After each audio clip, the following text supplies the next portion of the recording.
राष्ट्रीय स्वयंसेवक संघ में सन 1927 से ही अपना घोष प्रारंभ हो गया था। एक शंख से प्रारंभ होने वाला यह घोष अपने ज्येष्ठ और तपस्वी वादकों के कष्ट साध्य एवं अनथक प्रयासों के द्वारा विकास के अनेक चरणों को पार करता हुआ आज संपूर्ण देश के लगभग हर जिले तक पहुंचा है।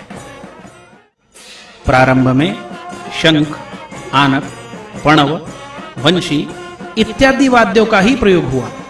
धीरे धीरे सन 1960 के पूर्व ही श्रृंग वाद्यों का भी प्रयोग प्रारंभ हो गया। इन वाद्यों को सामान्यतः ब्रास बैंड के नाम से जानते हैं। प्रथमतः नागपुर व पुणे में ही ये वाद्य प्रयोग में लाए गए। इनमें तूर्य, प्रतूर्य, प्रतान प्रतूर्य, गोमुख, पौंड्र, विषाण, महाशंख, स्वरद, नागांग, वेणु इत्यादि वाद्यों का समावेश हुआ। क्रमशः देश के अन्यान्य भागों में भी न्यूनाधिक इनका वादन होने लगा, जिनमें कोलकाता, दिल्ली, गुवाहाटी, बेंगलुरु, मंगलुरु, आगरा, मथुरा, अकोला इत्यादि स्थानों के नाम आते हैं।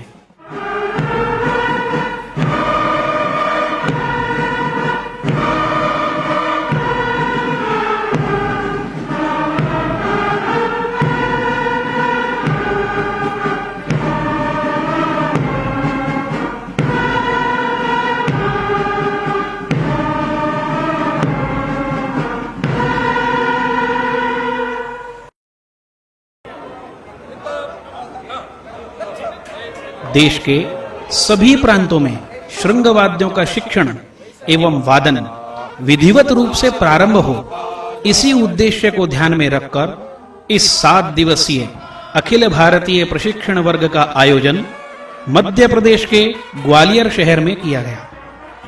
वर्ग की दिनचर्या में प्रतिदिन 5 घंटे वादन अभ्यास गणशः व सांघिक रूप से होता था। प्राथमिक पाठों के अभ्यास पर विशेष रूप से जोर दिया गया। वाद्यों का अनुरक्षण, सुधार, स्वर मेलन एवं वाद्यों के उचित प्रमाण का प्रात्यक्षिक भी सभी शिक्षकों के द्वारा हुआ।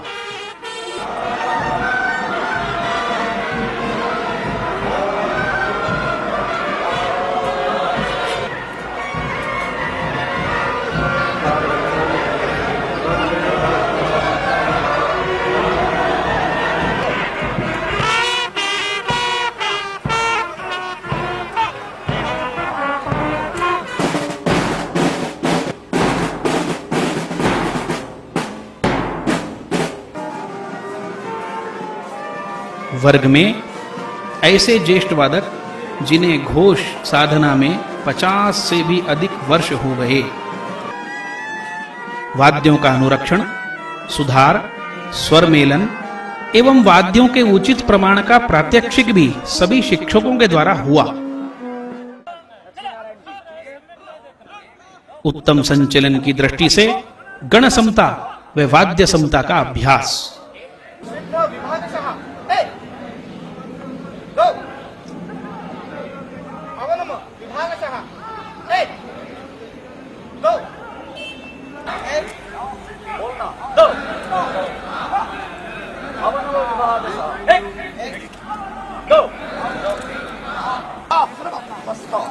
अंतर देखिए, अंतर मेंटेन करना है।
ये अपने बजाने का क्रम रहेगा।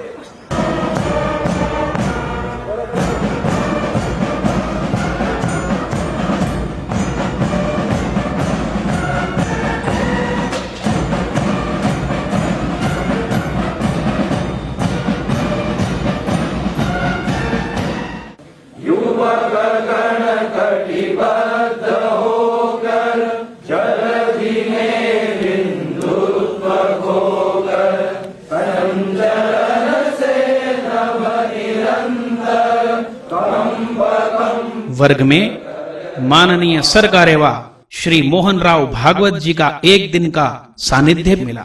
हमारा घोष वादन एक विशिष्ट उपयोग के लिए हम करते हैं, वो है रणवाद्य। तो हमारे यहाँ रणवाद्य कौन कौन से थे और उसमें से आज की आवश्यकता पूरी करने वाले कौन कौन से रहेंगे, ये हमको खोज के निकालना पड़ेगा। ऐसे रणवाद्यों को हम अपने घोष में ले सकते हैं। बाकी जितने वाद्य अपने यहाँ पर बजते हैं उनका तत्व तो हमारे यहाँ परंपरागत है, उस तत्व के वाद्य हमारे यहाँ परंपरा से बजते हैं।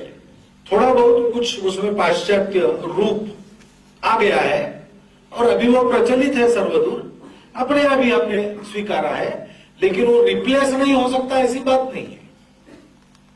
लेकिन हमको ये देखना पड़ेगा कि हमारे उपयोग के लिए जो आवश्यक है वो हम लेंगे। मेरी मातृभूमि मंदिर है।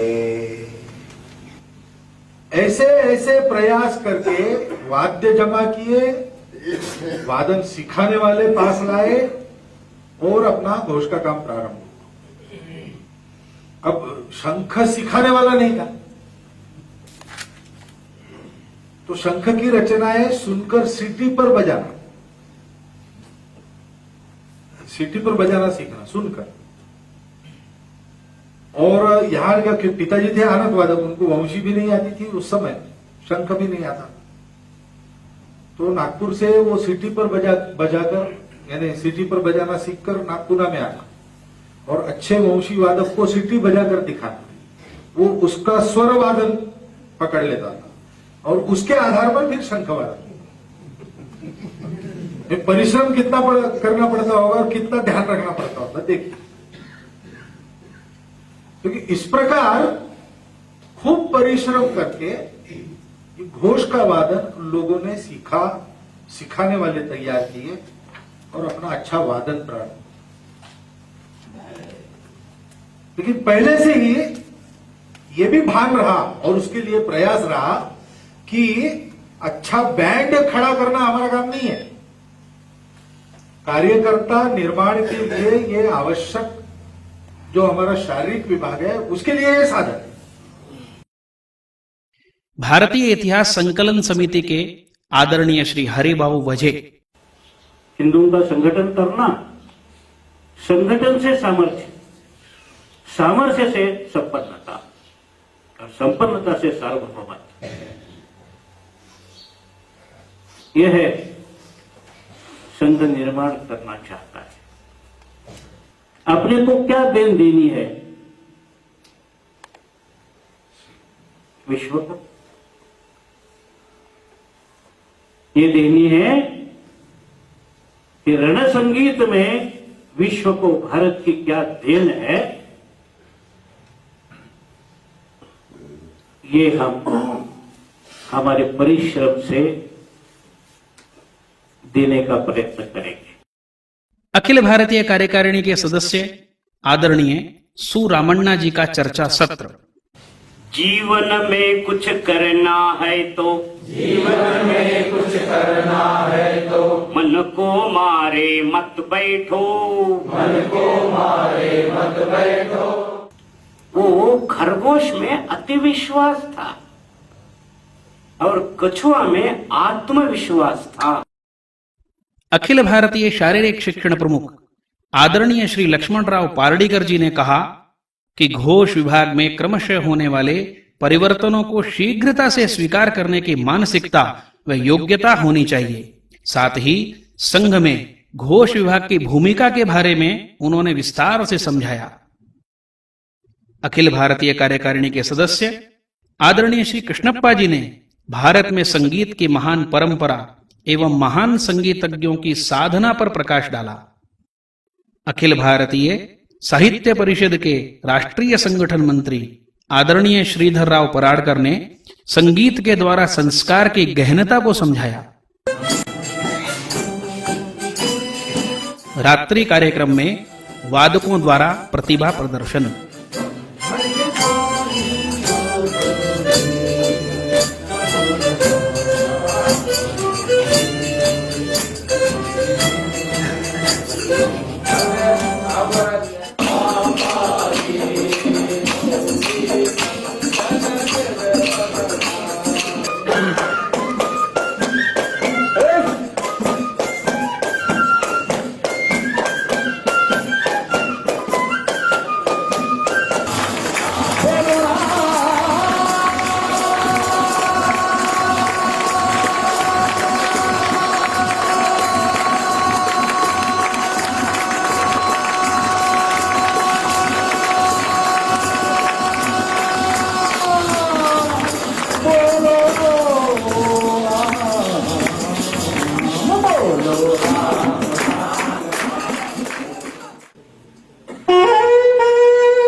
ग्वालियर शहर में घोष पथ संचलन।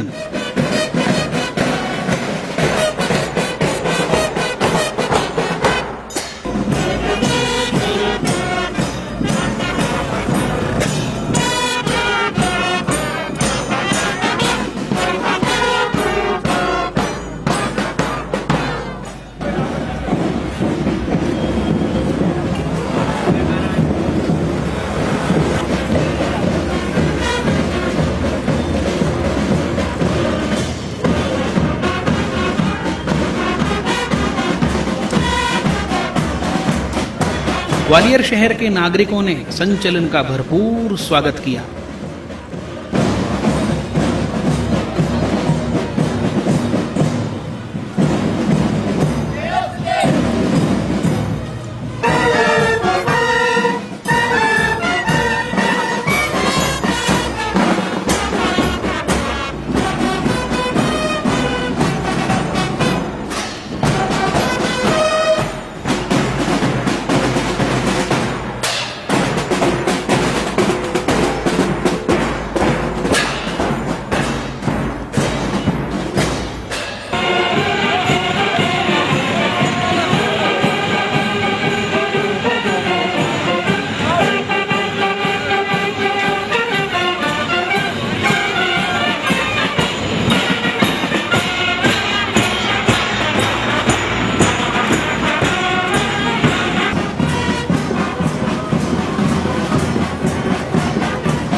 स्थानीय छत्री मैदान पर वर्ग का समारोप कार्यक्रम।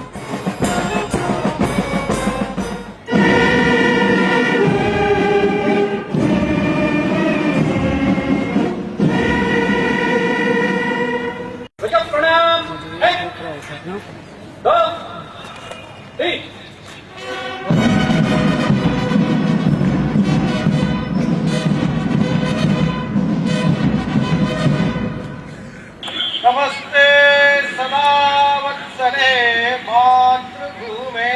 नमस्ते